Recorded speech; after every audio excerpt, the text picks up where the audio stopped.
Eu sou a porta das ovelhas. Meus irmãos, um bom domingo. Neste quarto domingo da Páscoa, a Igreja faz sempre a memória da imagem do bom pastor. Trata-se de uma imagem muito conhecida na arte cristã, aquela onde Jesus aparece como um jovem vestido com uma túnica curta, cingida à cintura, com sandália nos pés, carregando uma ovelha sobre os ombros. Essa imagem foi muito cara à igreja primitiva, pois nela se contemplava a expressão do amor de Deus, que veio ao nosso encontro e nos carregou sobre si. Representa o mistério de Cristo, que se encarnou, assumiu a nossa humanidade e nos redimiu a uma condição melhor. Mas essa imagem do bom pastor já era muito conhecida no antigo Médio Oriente. Os reis da Mesopotâmia, os faraós do Egito, se identificavam como pastores dos povos. Contudo, essa imagem expressava autoridade, poder, um povo que estava sob o jugo das suas autoridades. E é por isso que o profeta Ezequiel e Jeremias fazem fortes críticas aos pastores, que fazem o rebanho perecer e se dispersarem. O povo de Israel, que foi feito para ser um farol de luz para a humanidade, quando recebe uma liderança ruim, esse povo se dispersa. E eles que deveriam ser um facho de luz, ficam desanimados, dispersos e exilados. O profeta Jeremias, quando escreveu a sua obra, ele profetiza num tempo onde o povo teve péssimos reis antes do exílio da Babilônia. E nesse contexto, a liderança desastrosa desses reis, que vai culminar no rei Zedequias, que fez alianças equivocadas com o Egito, acabou contribuindo para o exílio do povo. Os maus pastores, ao invés de favorecerem a santidade do seu povo, de construírem uma forte identidade do seu povo, faz o povo se perder, esquecerem de quem são. Mas, ao mesmo tempo, no Antigo Testamento, também se revela uma outra face do pastor, aquela que cuida, que provê, que carrega os cordeiros ao peito, como uma mãe faz com o seu filho. Essa imagem que prepara o verdadeiro pastor, que vai ser anunciada pelo profeta Isaías, onde diz que só Deus pode ser o verdadeiro pastor. E é Jesus quem assume essa imagem. E nós vemos isso quando Jesus desce da barca e vê aquela multidão e sente compaixão. Diz o Evangelho, seu coração encheu-se de compaixão, porque eram como ovelhas sem pastor. Depois o profeta Ezequiel, no capítulo 34, também faz esse mesmo paralelo, onde ele diz, falando do Senhor: eu mesmo cuidarei das minhas ovelhas e delas me ocuparei, como o pastor cuida do seu rebanho quando está no meio das suas ovelhas dispersas. Essa é a imagem de Deus, que deseja atrair todos os homens para si, porque não deseja que nenhum homem se perca. Então, neste domingo, nós lemos o capítulo 10 de São João, e esse capítulo 10 ele é fracionado ao longo dos anos. E hoje nós vamos escutar os 10 primeiros versículos. E esse trecho que nós lemos hoje pode ser dividido em duas partes. Na primeira, Jesus apresenta um discurso figurado sobre as ovelhas, sem que os ouvintes compreendam plenamente o seu significado. E já na segunda parte, ele mesmo vai oferecer uma explicação sobre o seu discurso. Nessa primeira parte, então, Jesus utiliza uma imagem muito concreta. Na sua época, haviam pequenos proprietários de ovelhas que, não podendo guardá-las em casa, levavam-nos a um redil comum, próximo da vila onde morava. E elas ficavam ali reunidas durante a noite com as outras ovelhas de outros pastores. E esse redil era guardado por um porteiro, por um funcionário.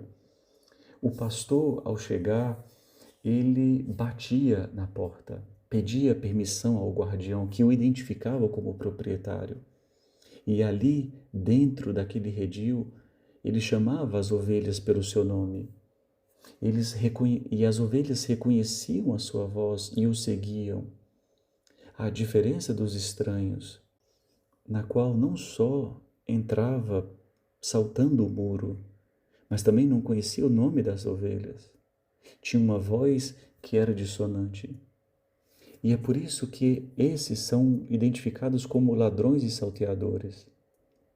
E sabemos que ele diz, no contexto de uma festa em Jerusalém, essa parábola, dirigindo-se expressamente aos fariseus, aos chefes do povo e aos sacerdotes do templo.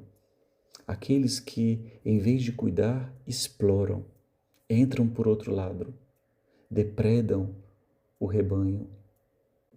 E um detalhe que confirma essa realidade é que São João não utiliza o termo redil, mas a palavra grega aulé, que significa átrio, e é um espaço ligado ao templo.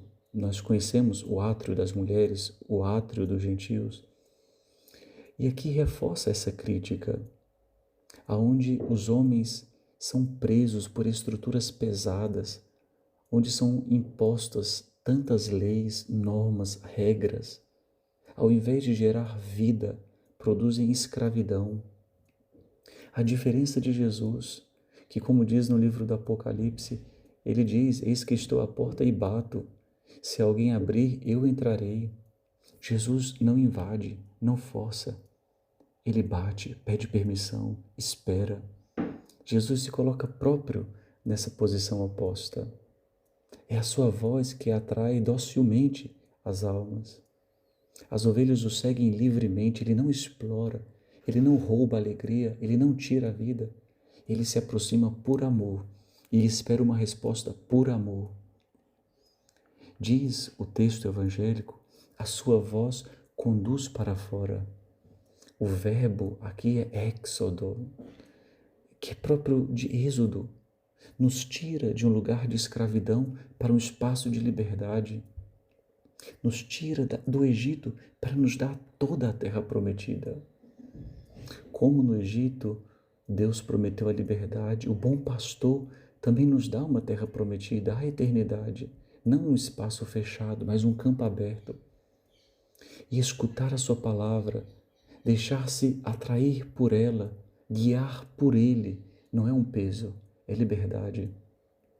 E aqui compreendemos muito bem o que Jesus diz no capítulo 6 do Evangelho de São João, durante aquele discurso da Eucaristia, onde muitos, achando suas palavras duras, se afastam dele.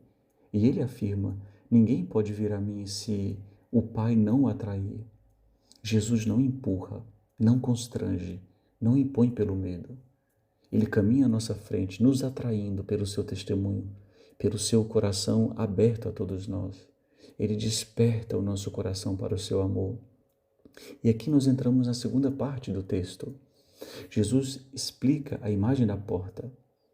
Quando ele diz: eu sou a porta das ovelhas, ele tem muito claro uma imagem antiga, aonde o guardião deitava à entrada do redil, para que ninguém pudesse entrar ou sair sem passar por ele.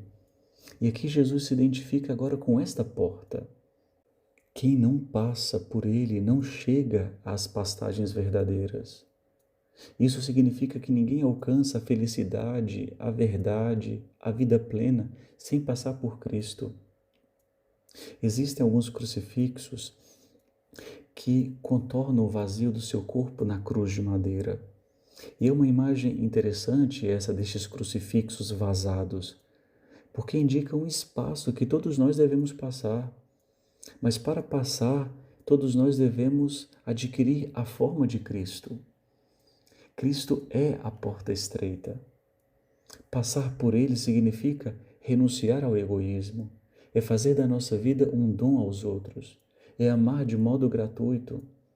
E quando chegamos a essa medida, tornamo-nos semelhantes a ele e então podemos passar. A cruz é o molde dos santos. Se antes éramos escravos, ao passar pela cruz, alcançamos a liberdade dos filhos de Deus. Quem ama não calcula, quem ama não coloca limites, mas faz de modo generoso porque foi atraído. Se os falsos pastores nos atraem muitas vezes porque manipulam a verdade, iludem as nossas esperanças, em vez de conduzir as verdes pastagens, apontam para os próprios interesses. Nós agora entendemos que precisamos conformar os nossos pensamentos, afetos, sentimentos a Cristo, que deu a sua vida livremente. Pois Ele mesmo diz, no final do texto que lemos hoje, eu vim para que tenham vida e a tenham em abundância. Quando se fala de abundância, se fala de um dom que só Deus pode oferecer para nós. É a mesma abundância que Jesus promete à samaritana com a água viva. É a mesma abundância que Jesus fala do pão da vida no seu discurso eucarístico. O Senhor não quer nos dar pouco, Ele quer nos dar tudo, porque Ele quer dar a si mesmo. E o nosso coração não pode se contentar com pouco. O nosso coração é atraído para coisas grandes, porque é atraído para Deus, por Deus, para estar em Deus. Ele não é apenas o pastor que nos atrai, ele também é o modelo da ovelha. Nele aprendemos o caminho da liberdade. Irmãos, isto é Páscoa. É sair desse átrio minúsculo para encontrar a eternidade, o paraíso que é imenso, porque é Deus. Ah, como nós somos chamados a grandes coisas. Esse é o nosso destino. Essa é a nossa ambição, o céu. Meus irmãos, tenham todos uma boa semana e Deus vos abençoe. Em nome do Pai, do Filho, do Espírito Santo. Amém.